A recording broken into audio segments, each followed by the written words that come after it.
Hola chicos, literatura 123.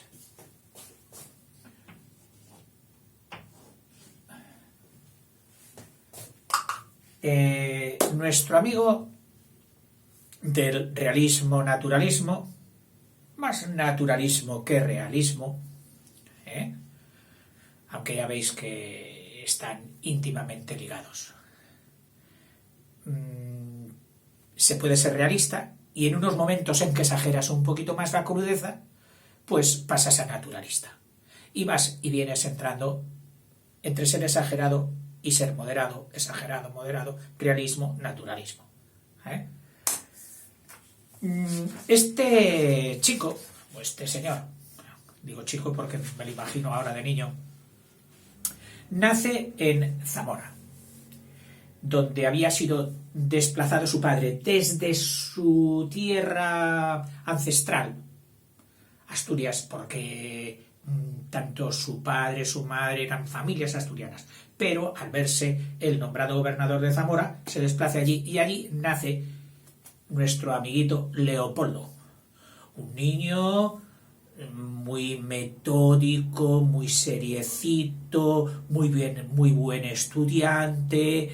Se desplaza a León y a los 7 años ya en el colegio de los jesuitas que está en el actual Parador San Marcos, un edificio fabuloso, pues obtiene fama de buen alumno y le condecoran con la Banda Azul, que eran unos premios que les ponían y nos ponían en nuestra infancia y que nos llenaban mucho, al menos durante un ratito. Y luego cuando ibas a casa, ¡hoy mi niño! Bueno, en fin.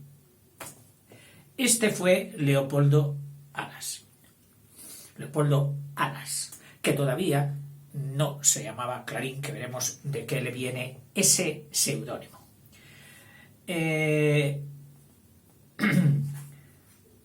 A los 7 años conoce Asturias también, que su madre le había llenado de Asturias. Él se consideraba asturiano, más que zamorano, aunque tuvo siempre muchos recuerdos de su infancia en Zamora y León.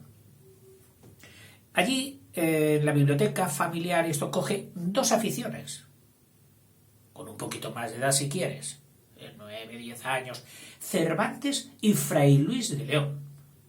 Bueno, que 2 pesos pesados. A los 13 años, superado todo con notas excelentes los anteriores cursos a la universidad, ingresa en la Universidad de Oviedo a los 13 años. Yo no sé si en aquel tiempo habría edades límites o sencillamente el que sepa este examen pasa y el que no sepa no pasa. Hoy no. Hoy se atiende a la psicología estable del individuo que tiene que desarrollarse mejor con los de su edad, aunque en una clase se te junten todos los niños. Sí, muy equilibrados en cuanto a edad y muy heterogénea en cuanto a conocimientos, lo que muchas veces suele ser un gran inconveniente para impartir clases presenciales. De tener que dirigirte y alimentar a niños de muy escaso nivel y conocimientos y al mismo tiempo dar de comer a puras sangres, a gente muy inteligente. Y esto es una de las dificultades de los actuales sistemas de enseñanza. Pero son criterios que se han impuesto y que están ahí muy arraigados en la sociedad. Los criterios de igualdad. Pero no de igualdad de nivel, no, igualdad de edad, que es la más barata de contemplar. Ya me he escapado por los cerros de Úbeda. Acaba todo con notas excelentes también, su carrera universitaria en Oviedo, y entonces se desplaza a Madrid, ya por sus 19 años, para sacar el doctorado. Tiene contacto con los discípulos de Julián de los Ríos, aquel célebre discípulo de Kraus, que trajo el krausismo y que Giner de los Ríos cogió rápidamente, hizo de él su bandera. Con Giner de los Ríos entabla amistad, conversaciones, contactos nuestro Leopoldo, que era un consumado liberal. Todo lo contrario de lo reaccionario conservador. Bien. Funda un amigo suyo. Bueno, en Madrid se junta con amigos que ya había hecho en Oviedo, formando una especie de club asturiano. Y uno de ellos funda un periódico, El Solfeo. Un periódico en el que su autor, su director, su amigo de él, le dice: aquí todos tenéis que escribir con seudónimo, así que ya podéis ir agarrando un seudónimo. Y él, Leopoldo, pues se puso el Clarín. Sabéis que un clarín es esa trompeta que suele emplearse para las grandes recepciones, cuando entraba el rey, cuando sonaban los clarines. Que luego ese instrumento, por lo visto, para evitar toda esa largura, lograron darle el mismo sonido, ondulándole en el centro, y salió la trompeta. Es lo que he oído. Bueno, también aquí Clarín se destapa como el látigo de la crítica, pero acertadísimo, punzante, despiadado. Se ganó el respeto de la objetividad, de la agudeza, pero también la animadversión de aquellos a los que iba tumbando, que luego se la devolverían. Ya lo veremos. Al mismo tiempo en que se está haciendo allí un nombre. ¿Quién es ese Clarín? ¡Oh, cómo pega! ¡Qué bien da! ¿Qué?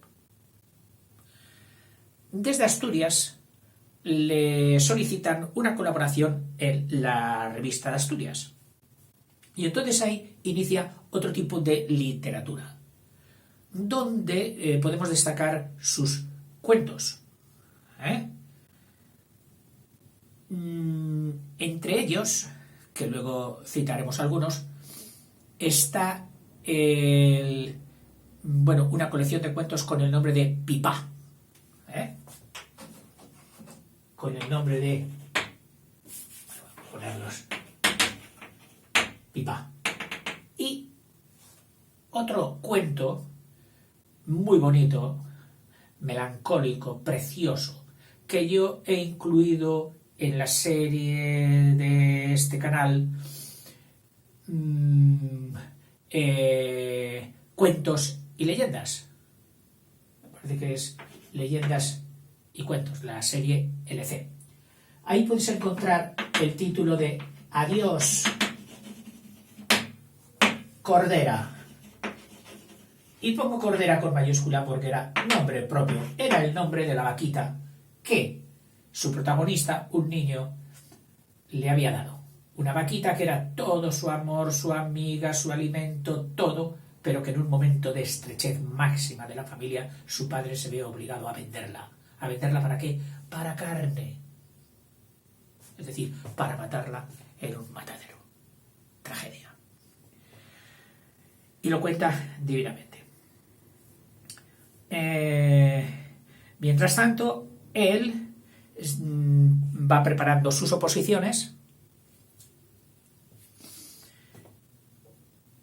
y desde Salamanca oposita, quedando pues el primero, y opositaba para una cátedra en Madrid.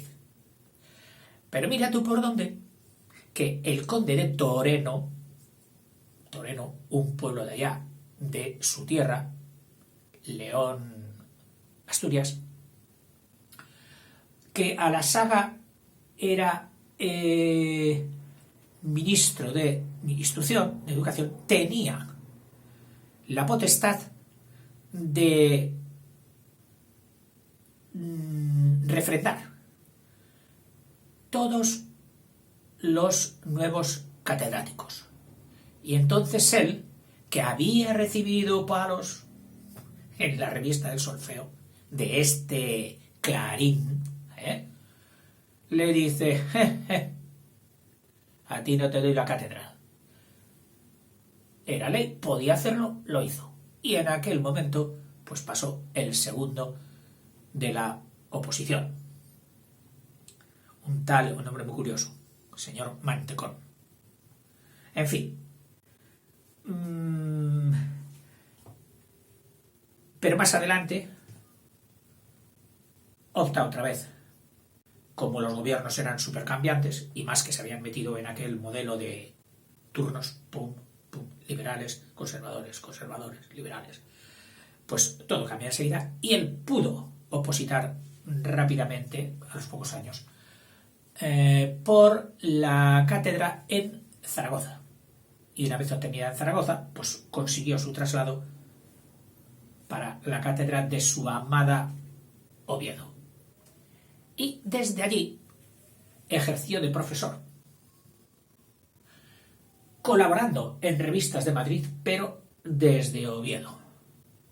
Ejercía desde allí su caciquismo tiránico en la crítica, como alguno ha dicho. Cacique, sin normas, sin obedecer a leyes estatuidas, que ese sería el lado bueno de cacique, que casi todo la connotación es mala. Tiránica, es decir, que lo ejercía sin piedad. Y implantó su ley y su norma no solo en toda España, sino que se hizo famoso también en el extranjero. De ahí que algunos le llamaran el provinciano universal, que en sí mismo es una paradoja. Ser provinciano, localista, pequeño, reducido y al mismo tiempo universal. Una buena definición para Leopoldo Alas, Clarín. El provinciano universal. Bueno, como profesor tenía la misma ética que como crítico. A él no le compraba nadie. El típico profesor que por el jamoncito de regalo, que no sé qué, le sube la nota, le aprueba. No. Con don Leopoldo, imposible. Ni lo intentes. Es integérrimo. Ese superlativo de íntegro. Integérrimo. Incorruptible. Ese era Leopoldo Alas. Pero al mismo tiempo tenía la admiración de todos los que consideraban que la dignidad es algo loable.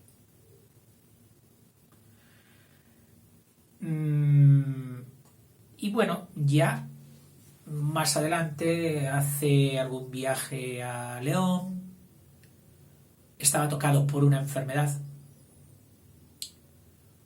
de la época, la tuberculosis, pero no la tuberculosis pulmonar, sino una tuberculosis intestinal, que le llevó a la muerte muy joven.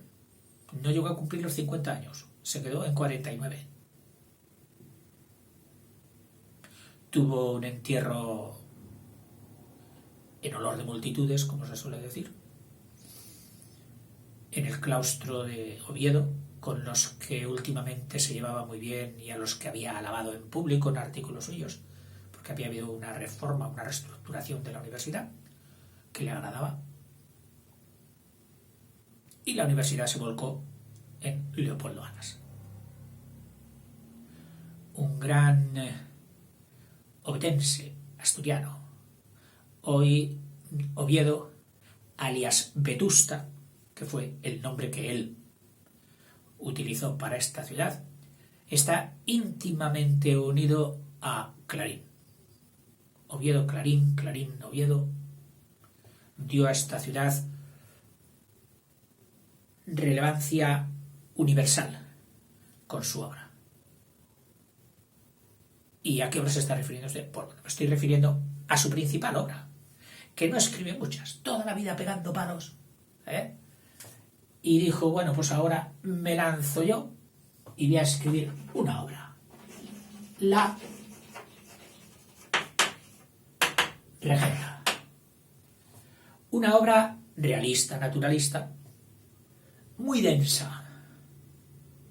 Tengo que confesar mi pecado de que varias veces intenté leerla y no lo conseguí.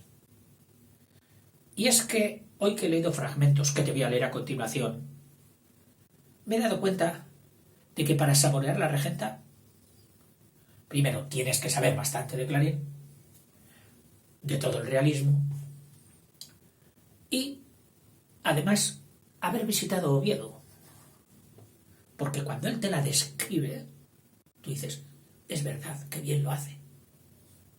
Y utiliza casi toda la primera parte de esta novela, supernovela, a la descripción del ambiente y de la urbanización de Oviedo. Estoy pensando si ahora yo sería capaz de leerla entera. Te lo dejo para ti.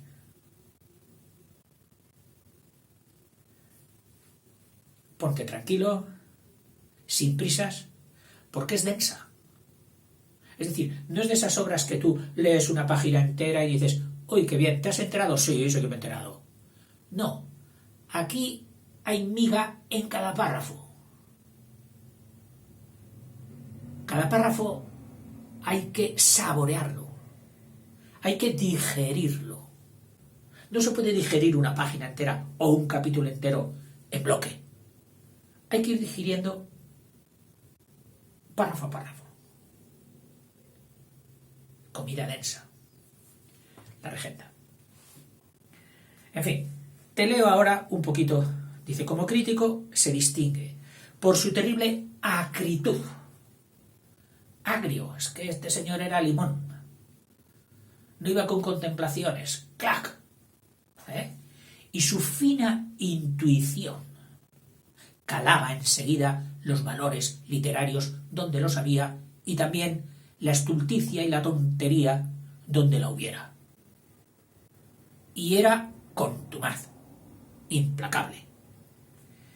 Es cierto que su ideología liberal, al ser liberal él, le llevó a menudo a atacar violentamente a escritores católicos, pues a lo mejor solo por serlo, como hizo con Pereda o con Alarcón.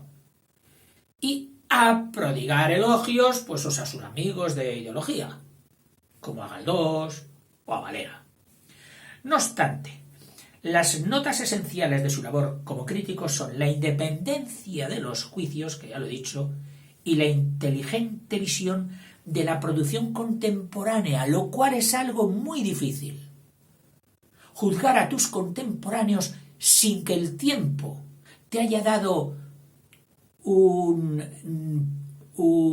la ventaja del pozo, de la pervivencia de los valores. Esto ya hace 50 años y sigue en candelero. Es bueno.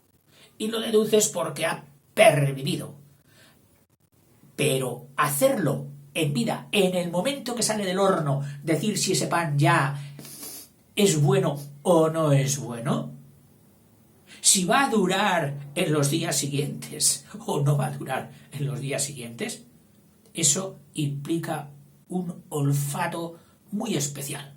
Bueno, ya recuerdas que Marcelino Menéndez Pelayo, historiador donde los haya, había deducido por propio convencimiento que no juzgues a nadie hasta que haya pasado 50 años de su muerte. Él decía eso. ¿Por qué? Porque había comprobado que en la historia se habían metido la pata con los contemporáneos muchísimas veces. Gente a la que enterraron en vida y luego resurgió. O viceversa, gente a la que ensalzaron, la pusieron en el candelero y luego a los pocos años se desinfló como un globo. En fin. Dice, sobre todo de la producción novelística, más que de la poética o de la dramática, de la dramaturgia, que no se metió mucho. Y la única vez que se metió él haciendo una obrita, no sé qué mosca le picaría, aprovecharon todos los que le tenían alguna jurada y los que no, supongamos que hubo críticos también objetivos, y le pusieron a caldo y le dijeron, vaya mamarrachada que has hecho. Y ya no volvió a tocar teatro. Y alguien le dijo, donde las dan, las toman. Médico, aplícate tu medicina. Aquí has hecho un bodrio. Bueno, la dureza y el tono satírico de sus comentarios, así como sus ideas liberales, han hecho que se le relacionase, este es como un Larra. Fíjate que Larra era fino, contundente, sagaz, como un Larra. Y también un poquito con la generación del 98, por otro lado.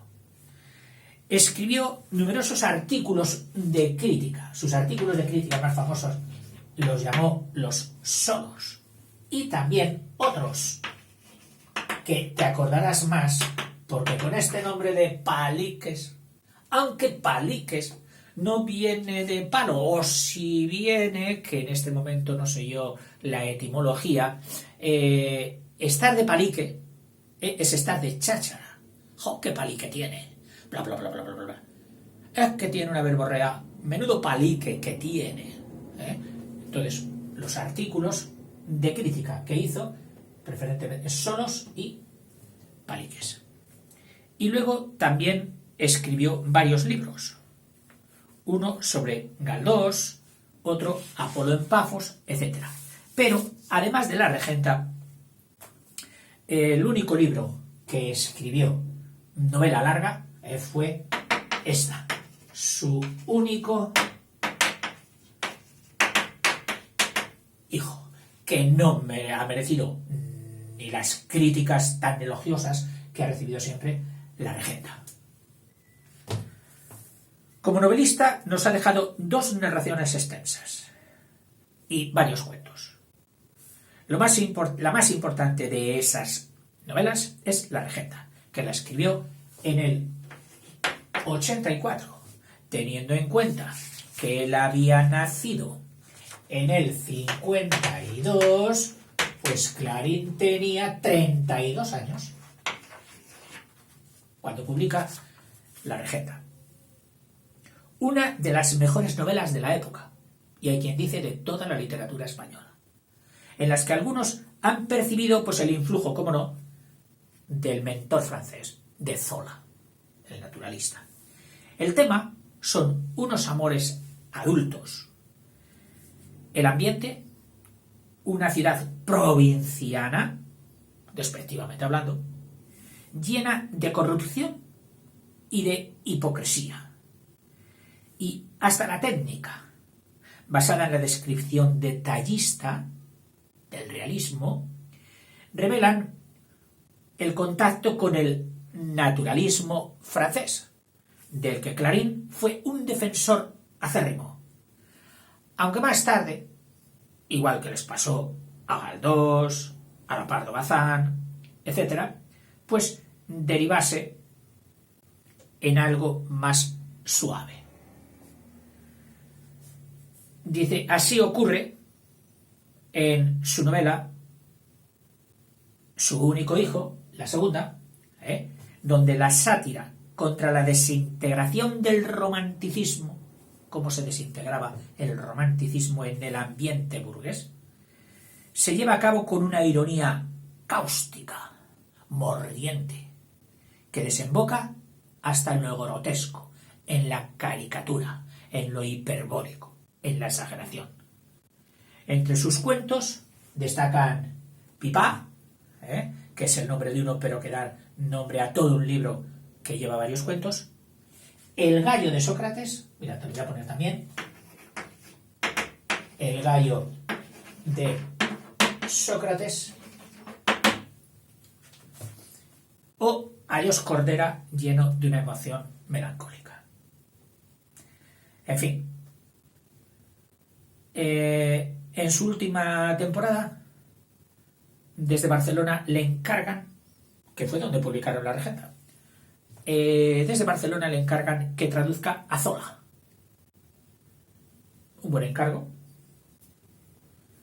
de una editorial, pero lo que podía haber sido rápido, una traducción, venga, él no se lo consintió.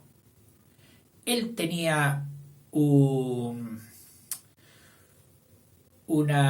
rigor literario tan fino y tan exigente para los demás y también para él, que le hizo que se dilatase mucho, puesto que él quería traducir no solamente la letra, sino el espíritu también del autor, que eso es una auténtica traducción.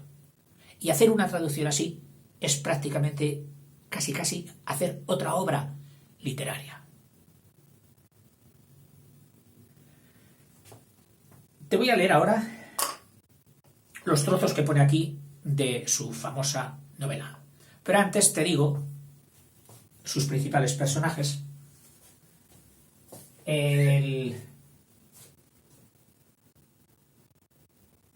Bueno, los que no se deduzcan de ahí, ya te los iré diciendo mientras leo. ¿Cómo empieza la obra? Que es un inicio no tan famoso como En un lugar de la Mancha, de cuyo nombre, pero es famoso este inicio de la regenta. La heroica ciudad dormía la siesta después de comer. El viento sur, caliente y perezoso, empujaba las nubes blanquecinas que rasgan al correr hacia el norte.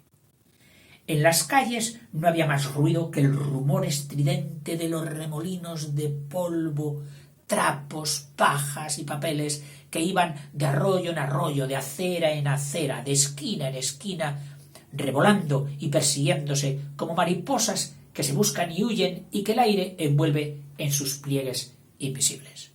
Cual turbas de pilluelos, aquellas migajas de la basura, aquellas sobras de todo, se juntaban en un montón, parábanse como dormidas un momento y brincaban de nuevo sobresaltadas, dispersándose, trepando unas por las paredes hasta los cristales temblorosos de los faroles, otras hasta los carteles de papel mal pegados en las esquinas, y había pluma que llegaba a un tercer piso y arenilla que se incrustaba para días o para años en la vidriera de su escaparate agarrada a un plomo.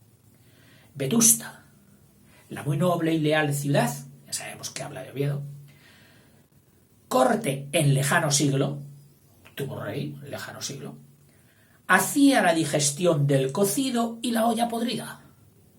La olla podrida es un plato típico de aquella zona, León y Asturias. Y descansaba oyendo entre sueños el monótono y familiar zumbido de la campana de coro que retumbaba allá, en lo alto de la esbelta torre en la Santa Basílica, la torre de la catedral, poema romántico de piedra, delicado himno de dulces líneas de belleza muda y perenne. Era obra del siglo XVI, aunque antes comenzada, de estilo gótico, pero cabe decir, moderado por un instinto de prudencia y armonía que modificaba las vulgares exageraciones de esa arquitectura. La vista no se fatigaba contemplando horas y horas aquel índice de piedra que señalaba el cielo. No era una de estas torres cuya aguja se quiebra de sutil, más flacas que esbeltas, amaneradas como señoritas cursis que aprietan demasiado el corsé. Era maciza, sin perder nada de su espiritual grandeza, y hasta sus segundos corredores, elegante balaustrada, subía como fuerte castillo, lanzándose desde allí en pirámide de ángulo gracioso, inimitable en sus medidas y proporciones. Como haz de músculos y nervios, la piedra, enroscándose en la piedra, trepaba a la altura, haciendo equilibrios de acróbata en el aire, y como prodigio de juegos malabares, en una punta caliza se mantenía, cual imantada, una bola grande de bronce dorado, y encima otra más pequeña, y sobre esta una cruz de hierro que acababa en pararrayos. Cuando en las grandes solemnidades, el cabildo que es el conjunto de sacerdotes que rigen una catedral, mandaba iluminar la tierra con faroles de papel y vasos de colores, parecía bien destacándose en las tinieblas aquella romántica mole, pero perdía con estas galas la inefable elegancia de su perfil y tomaba los contornos de una enorme botella de champaña. Mejor era contemplarla en clara noche de luna, resaltando en un cielo puro, rodeada de estrellas que parecían su aureola, doblándose en pliegues de luz y sombra, fantasma gigante que velaba por la ciudad pequeña y negruzca que dormía a sus pies. En el capítulo 1 nos habla ya de los marqueses de Vegallana, que eran los que mandaban en la ciudad. El marqués de Vegallana era en Vetusta el jefe del partido más reaccionario entre los dinásticos. Es decir, todos los partidos conservadores, el más reaccionario estaba en Vetusta y el que lo mandaba era el marqués de Vegallana. Pero no tenía afición a la política y más servía de adorno que de otra cosa. Tenía siempre un favorito, igual que los reyes antiguos no mandaban ellos. Tenían un favorito al que le decían, manda tú. Yo desde aquí ya te digo y te vigilo y te pido y te suplico o te ordeno, pero manda tú. Tenía siempre un favorito que era el jefe verdadero. El favorito actual era, escándalo del juego natural de las instituciones y del turno pacífico, ahora yo, ahora tú, conservará, liberador, etc., ni más ni menos don Álvaro Mesía, el jefe del Partido Liberal Dinástico. Es decir, había cogido de favorito a su principal oponente en Oviedo, don Álvaro Mesía, que era el jefe del partido contrario, del liberal. El reaccionario, es decir, el marqués, creía resolver sus propios asuntos y en realidad obedecía a las inspiraciones de Mesía. Pero Mesía, no abusaba de su poder secreto. Como jugador de ajedrez que juega solo y lo mismo se interesa por los blancos que por los negros, don Álvaro Mesía cuidaba de los negocios conservadores lo mismo que de los liberales. Eran panes prestados. Poco tiempo, porque con ese turno podía cambiar todo de la noche a la mañana. Eran panes prestados. Si mandaban los del marqués, don Álvaro repartía estancos, comisiones y licencias de caza, y a menudo algo suculento, como si fueran cuando venían los liberales. El marqués de Vegallana seguía siendo árbitro en las elecciones gracias a Mesía, o sea que, aunque viniese el otro gobierno en las elecciones, el marqués de Vegallana seguía ganando las elecciones, porque era muy astuto para eso. Y entonces, habiendo ganado los liberales, los de Mesía, pues daba estanquillos, empleos y hasta prebendas. Y así era el turno pacífico en Vetusta, a pesar de las apariencias de encarnizada discordia. Parece que se pegan, pero no, aquí está todo repartido y entre los unos y los otros se lo reparten todo.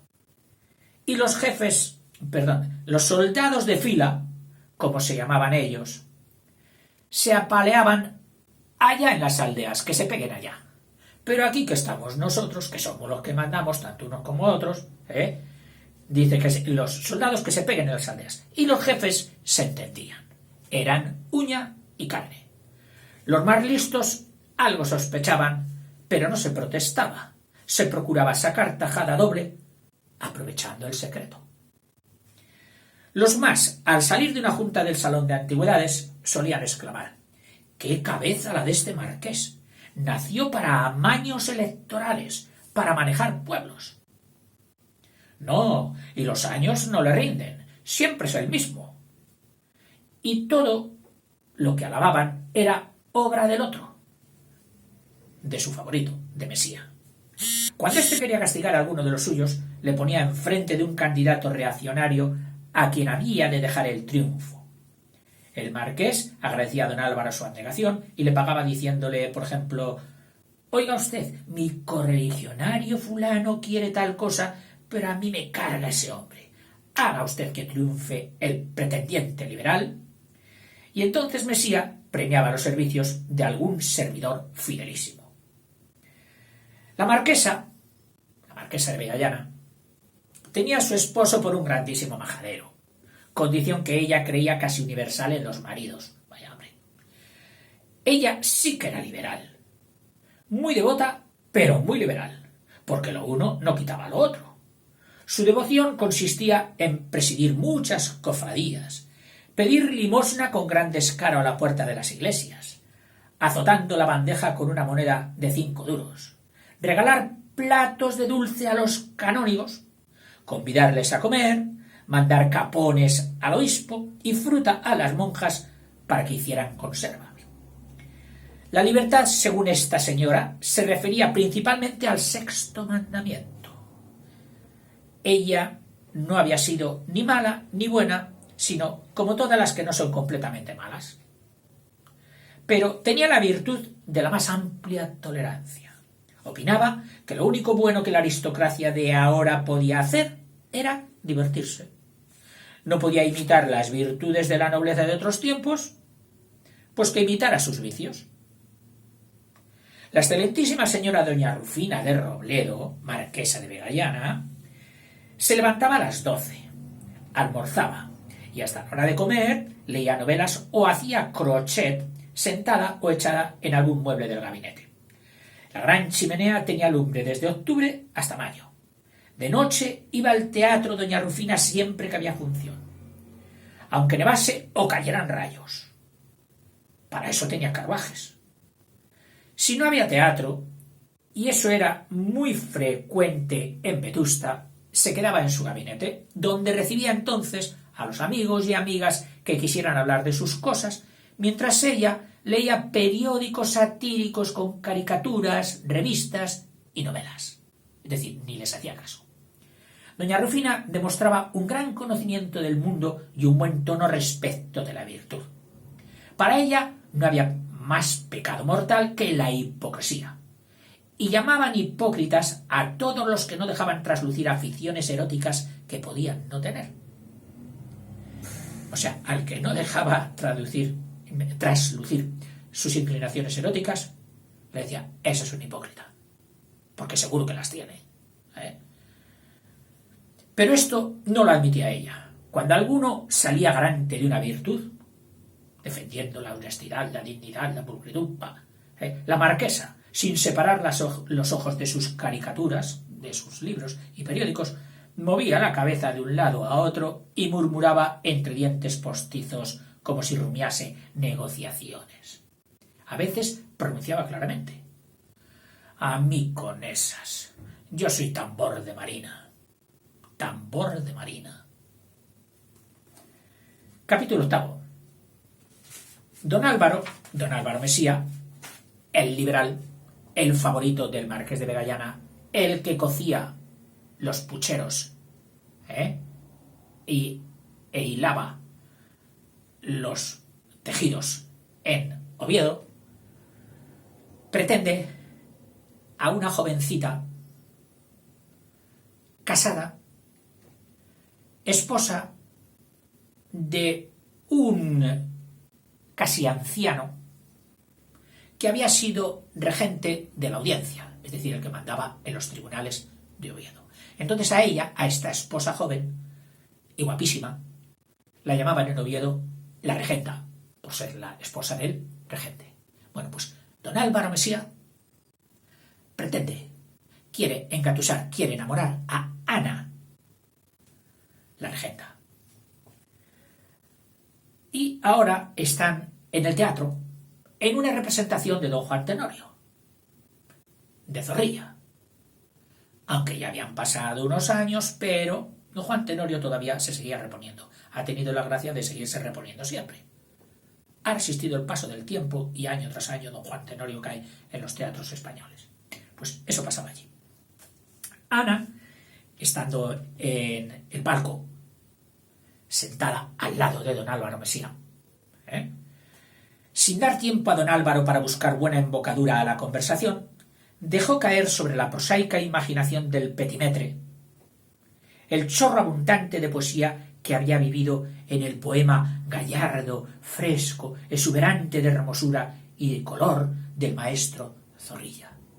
Es decir, ella le dice unos versos que había cogido de la obra que se estaba representando de Zorrilla. La pobre regenta, Ana, estuvo elocuente. Se figuró que el jefe del partido liberal, dinástico, Mesía, la entendía, que no era como aquellos vetustenses de cal y canto que hasta se sonríen con lástima al oír tantos versos bonitos, sonoros, pero sin miga, decían, según aseguró don Frutos en el palco de la Marquesa. A Mesía le extrañó y hasta disgustó el entusiasmo de Ana. Hablar de don Juan Tenorio como si se tratase de un estreno. Si el don Juan Tenorio de Zorrilla ya solo servía para hacer parodias. No fue posible tratar cosa de provecho, y el Tenorio vetustense, es decir, él, Mesía, procuró ponerse en la cuerda de su amiga y hacerse el sentimental disimulado, como los hay en las comedias y en las novelas de Feuillet, un novelista melodramático francés. Mucho esprit que oculta un corazón de oro que se esconde por miedo a las espinas de la realidad. Ese papel era el que él pretendía tomar. Espíritu sensible, pero escondido porque la gente no me entendería. Esto era el colmo de la distinción, según lo entendía don Álvaro. Y así procuró aquella noche presentarse a la regenta, a quien estaba visto que había que enamorar por todo lo alto.